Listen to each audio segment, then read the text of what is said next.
ചേലക്കരയിൽ ബ്രാൻഡഡ് ഷൂസുകളുടെയും ബാഗുകളുടെയും മായാവിസ്മയ ലോകം. ഓണാഘോഷം പൊടിപൊടിക്കാൻ അന്നയും നിങ്ങളോടൊപ്പം. മെഗാ പ്രൈസ് 3 സ്വർണ്ണ നാണയം.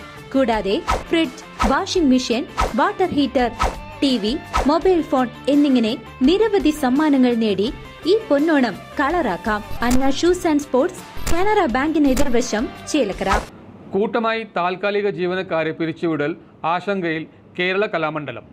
ചെറുതുരുത്തി കേരള കലാമണ്ഡലത്തിൽ നിന്ന് താൽക്കാലിക ജീവനക്കാരെ കൂട്ടമായി പിരിച്ചുവിടൽ കലാമണ്ഡലത്തിന്റെ പ്രവർത്തനങ്ങൾക്ക് താളം തെറ്റുമോ എന്ന ആശങ്കയിലാണ് മുൻ കളരി ആശാന്മാരും കലാമണ്ഡലം എംപ്ലോയീസ് അസോസിയേഷനും.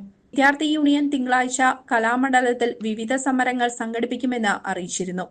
ഞായറാഴ്ച മുതൽ 120ഓളം വരുന്ന താൽക്കാലിക ജീവനക്കാർ ജോലിക്ക് വരേണ്ട എന്നാണ് വൈസ് ചാൻസലറുടെ ഉത്തരവ്. കലാമണ്ഡലത്തിന്റെ ചരിത്രത്തിൽ തന്നെ ഇത്തരമൊരു ഉത്തരവ് ഇറക്കിയതിൽ ആശങ്കയിലാണ് ജീവനക്കാർ. തിങ്കളാഴ്ച മുതൽ താൽക്കാലിക അധ്യാപകർ കളരിയിൽ എത്തിയില്ലെങ്കിൽ കഥകളി മുതൽ ചെണ്ട, മദ്ദളം, മോഹിനിയാട്ടം, ഭരതനാട്യം തുടങ്ങി നിരവധി കലകൾ അഭ്യസിക്കുന്ന 500-ലധികം വിദ്യാർത്ഥികൾക്ക് താൽക്കാലികമായി പഠനം നിർത്തേണ്ടി വരും. ഡ്രൈവർമാർ, സ്ലീപ്പേഴ്സ്, സെക്യൂരിറ്റി, ഹോസ്റ്റൽ ജീവനക്കാർ എന്നിവർക്കെല്ലാം തൊഴിൽ നഷ്ടപ്പെടുന്ന സാഹചര്യത്തിൽ തിങ്കളാഴ്ച അടിയന്തരമായി യോഗം ചേർന്ന് വേണ്ട നടപടികൾ സ്വീകരിക്കുമെന്ന് Kalamandalam employees association president K Anil പറഞ്ഞു.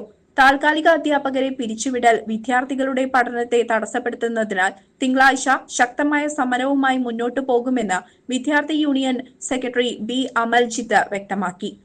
News desk CCV.